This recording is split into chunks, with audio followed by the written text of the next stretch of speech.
और मान लो कि आपके घर में किसी बच्चे की, लड़के की या लड़की का या मंगल विवाह नहीं हो रहा हो या शादी नहीं हो रही हो, या उस लड़के लड़की के लिए बहुत प्रयास कर लिया आपने और उसकी शादी हो ही नहीं रही। जितने लोग भी कथा सुन रहे हो बहुत ध्यान देना, ये जो पानी पीने का जो मटका होता है ना, जिसको हमारे यहाँ कलश कहा जाता है, हंडा कहा जाता है, जिसको हमारे यहाँ परिंडा कहा जाता है, मटका कहा जाता है, तो पहले जो मटका चलता था वो लाल कलर का चलता था, ठीक है। उस पे कलाकृति करते थे लोग, उस पे डिजाइन करते थे। आपके यहाँ भी होगा, जितने लोग कथा सुन रहे हो ना, आपके यहाँ भी मटका होगा, लाल कलर का चलता था। अभी अभी जो मटका चल रहा है ना, उसका कलर चेंज कर दिया गया। कौन सा कलर का हो गया? वो काले कलर का बेचने लगे। तो वो बेचने वाला क्या कहता है कि साहब ये सफेद, ये लाल जो मटका है ना, इस मटके से मजबूत अगर कोई मटका है तो वो काला है। बोलो सही है कि गलत है? अरे बोलो तो सही है ना। आप कभी जाओगे बाजार तो कह देगा, कुमार भी कह देगा, ये जो मटका है ना लाल वाला, इस लाल वाले मटके से मजबूत ये काला वाला मटका है, ये काला मटका है। और महाराज इससे पानी ज्यादा ठंडा ये कर देगा। पर शिव महापुराण की कथा, लिंग पुराण की कथा कहती है, और अगर आपने बैसाख मास की कथा को श्रवण कराओ, बैसाख की एक कथा होती है, उसको अगर आपने श्रवण कराओ तो उसमें वर्णन आता है कि घर के अंदर जहां पर आप पानी पीते हो, जिस स्थान पर अन्नपूर्णा निवास करती है, जिस स्थान पर अन्नपूर्णा का वासा होता है, रसोई घर में जहां पर भोजन बनता है, उस स्थान पर काला मटका नहीं रखा जाता।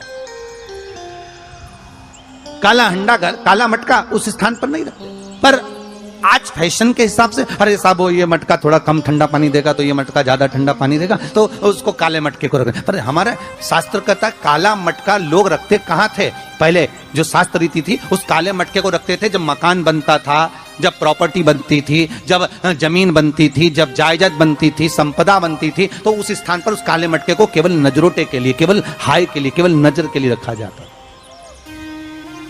उसको लोग लेना पसंद नहीं करते।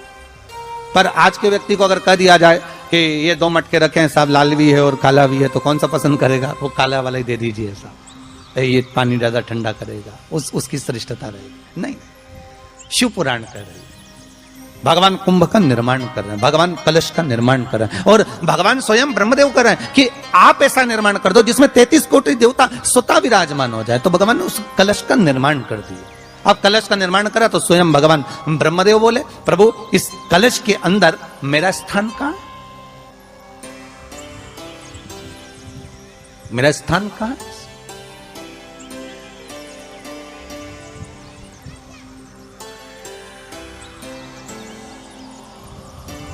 बहुत ध्यान देना महाराज, कलश का जो मुख होता है, उस मुख पर भगवान विष्णु का स्थान होता है। किसका स्थान है?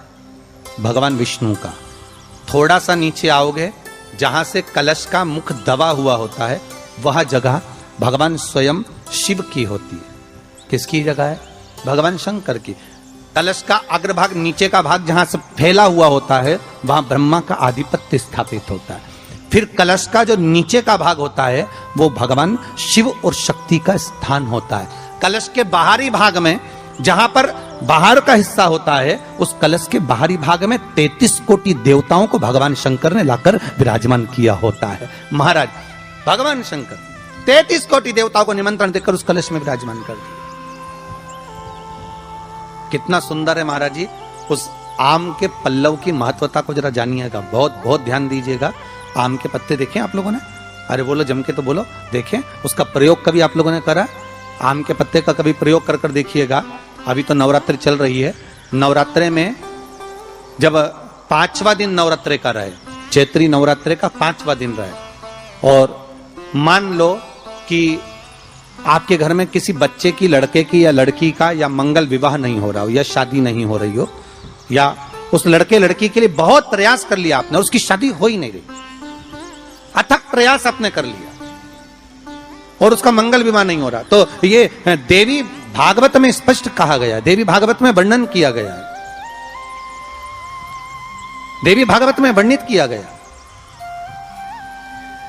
और देवी भागवत में कहा गया कि आम का जो पत्ते होते हैं, आम का जो पत्ता होता है, आम का जो पल्लव होता है, उस आम के पत्ते पर हल्दी और सिंदूर इन दोनों से स्वस्तिक का निर्माण किया जाए। देवी भागवत का संवाद है, बहुत ध्यान देना महाराज। जिन कन्याओं का विवाह ना हो पंचमी के दिन, नवरात्रे की कोई सी भी पंचमी, मतलब जो पंचमी तिथि पड़ेगी, कोई भी नवरात्र हो, चाहे वो 4 नवरात्र में से, चाहे वो पौष का हो, अश्विन का हो, चैत्र का हो, आषाढ़ का हो, किसी भी नवरात्र में आप कर सकते हैं। एक पान के पत्ते पर, एक ही पत्ते पर जो 2 स्वस्तिक बनेंगे, एक हल्दी का बनेगा, एक सिंदूर का बनेगा। बस अंतर इतना है, जो हल्दी का स्वस्तिक है उस पर कंकु के चावल अर्थात रौली के चावल, रौली कुंकू के चावल रखना है, और जो सिंदूर का है उस पे हल्दी के चावल रखना। इतना रखकर जिस लड़का लड़की का विवाह नहीं होता उसकी हथेली पर रखकर उसका नाम और गोत्र बोलकर महाराज उसको ले जाकर नीम के पेड़ के नीचे उसको रख दिया जाता है। मात्र 3.5 या 4 महीने ऐसे रहते हैं जिसके अंतर उस लड़का लड़की का विवाह पक्का हो जाता है। जिसका विवाह नहीं होता केवल उसी के लिए,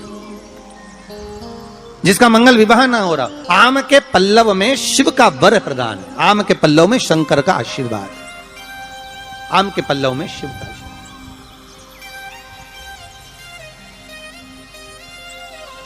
भगवान भूत भावन भूतेश्वर मेरे शिव, मेरे करुणा सागर मेरे शंकर, मेरे त्रिकालदर्शी, मेरे कैलाशी, मेरे भोलेनाथ स्वतः कह रहे हैं, अरे रति तुम रोती क्यों है, तुम्हारे रोने का कारण क्या है? प्रभु मेरे पति के साथ ये आम का पेड़ भी जलकर भस्म हुआ।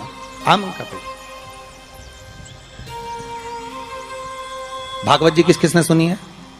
हाथ उठाओ जरा, जिन जिन ने भागवत जी सुनी है। आप लोगों ने सुनी है भागवत? रखिए हाथ। अगर आप लोगों ने भागवत सुनी होगी तो उसमें वर्णन आता है, तक्षक नाग डसने के लिए जब जा रहा था तब ब्राह्मण देवता जो जहर उतारना जानते थे उनको लेकर राजा परीक्षित के पुत्रों ने अपने दूतों को भेजा था लाने के लिए कि एक ब्राह्मण ऐसे हैं कि वो तक्षक नाग का जहर उतार सकते हैं, वो तक्षक नाग के जहर को समाप्त कर सकते हैं, तो आप उनको लेकर आओ। और वो तक्षक नाग का जहर उतारने वाले उस ब्राह्मण को लेकर जा रहे थे। तो सर्प ने विचार करा, तक्षक नाग ने कि बताओ ये तो गजब का काम कर रहा, अगर ये ब्राह्मण पहुंच गया तो ये ब्राह्मण तो सर्प का जहर उतार देगा। तो सांप तक्षक नाग को ये चिंता लग गई कि मेरे को ही डसना है और मेरे जहर ये उतार देगा, और डसने अभी एक ही बार है और मरना चाहिए परीक्षित को श्राप लगा है, अब करूं तो करूं क्या। तो सर्प ने विचार करा कि मैं एक रूप रख कर जाता हूं और इस ब्राह्मण की परीक्षा लेता हूं।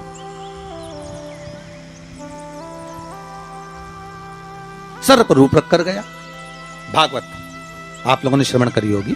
तो जब तक्षक रूप रख कर गया और उस ब्राह्मण के पास में जाकर पूछा कि ब्राह्मण देवता ये बताओ कि आप कहां जा रहे हो? तो ब्राह्मण बोला आपको नहीं मालूम, राजा परीक्षित को सांप डसने वाला है तक्षक नाग और मैं जहर उतारना जानता हूं। अच्छा आप जहर उतार दोगे? हाँ। तो किस लिए जा रहे हो? जहर उतारने के लिए। तो जहर उतारने क्यों जा रहे हो?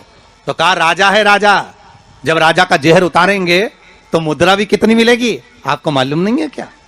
अच्छा ब्राह्मण देवता इसलिए जा रहे हो? हाँ। पर उसको तो किसी संत ने श्राप दिया। अरे तो श्राप संत ने दिया है, हम ब्राह्मण हैं, हमारा कर्म है किसी को बचाना, तो हम तो बचाएंगे। अच्छा आप में इतनी सामर्थ्यता है कि आप तक्षक नाग का जहर उतार दो? अरे तक्षक नाग आकर अगर मेरे सामने खड़ा हो जाए और किसी को डस ले तो यह पक्का है कि मैं जहर उतार सकता हूं। अच्छा तो इतने में तक्षक नाग सामने बिल्कुल प्रकट हो गया और तक्षक नाग प्रकट होकर बोला बता ब्राह्मण किसको डसूं मैं? ब्राह्मण ने कह दिया तुम्हारी मर्जी पड़े उसको डसो। सामने एक पेड़ था, उस पेड़ को ब्राह्मण ने उस तक्षक नाग ने डस लिया। अब तक्षक नाग ने उस पेड़ को डसा और डसने के बाद में वो पेड़ पूरा जल गया, पूरा जल गया।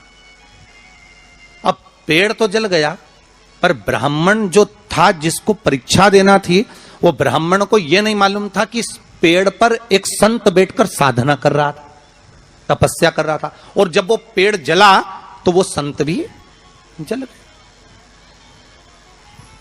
संत भी जल गया। अब जब संत जल गया ब्राह्मण ने हाहाकार की आवाज जब सुनी तो आंखों में जल भर गया। आखिर हुआ क्या? ये संत जल कैसे गया? तो कहा इसके जलने का कारण केवल इतना है कि अब आप जीवित करो, इस पेड़ को हरा भरा करो, इस पेड़ को हरा भरा कर दीजिए।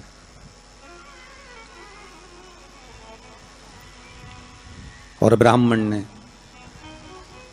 हाथ की अंजलि में जल लिया।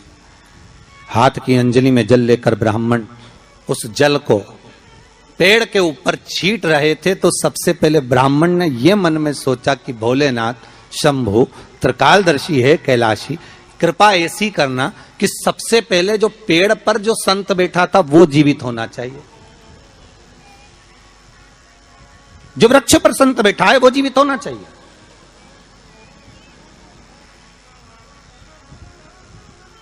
हाथ का जल ब्राह्मण ने जैसे छोड़ा, छोड़ते से ही पेड़ भी हरा भरा हो गया और उसके ऊपर जो संत बैठे थे वो भी जीवित हो गए। जीवित हो गए तो तक्षक नाग को ये लगा कि इसने एक जले हुए पेड़ को जीवित कर दिया, वापिस हरा भरा कर दिया, और इसने ऊपर बैठे हुए संत को वापिस जीवित कर दिया, तो ये पक्का है कि मतलब ये तक्षक नाग का जहर, मतलब मेरा जहर राजा परीक्षित को उतार सकता है। तो तक्षक नाग ने अपनी बात को पलटा और पलट कर कहा, महाराज जी हाथ जोड़कर निवेदन करता हूं, जितना राजा परीक्षित के पुत्र आपको धन देंगे उससे 1000 गुना धन मैं आपको देता हूं। ब्राह्मण ने कहा ठीक है, अगर दक्षिणा से बड़ी दक्षिणा हमको एक ही जगह पर मिल रही है तो फिर हमें जाने की जरूरत क्या। ब्राह्मण ने दक्षिणा ली, वापिस मुड़ गया, वापिस मुड़ गया।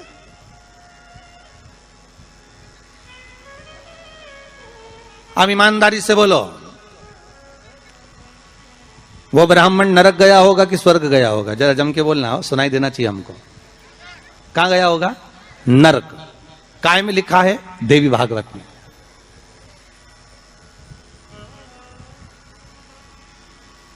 उसका कारण क्या था?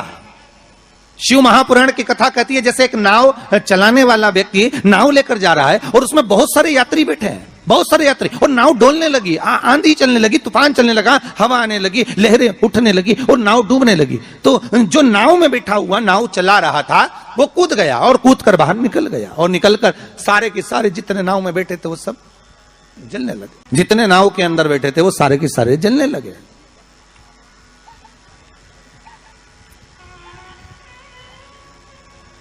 जब वो सारे के सारे पानी में डूबने लगे और पानी में नाव में जाकर सबकी सब जब डूब रहे हैं, सब मर गए, सारे के सारे जो नाव में बैठे थे, जो तैरना जानते थे वो बाहर निकल गए, बाकी के सब डूब गए। नाव चलाने वाला जब उसके प्राण छूटे तो उसको एक नरक नहीं मिला, कम से कम 94 नरकों में वो नाव चलाने वाला गिरा। शिव महापुराण की कथा कहती। तो उस नाव चलाने वाले ने भगवान से पूछा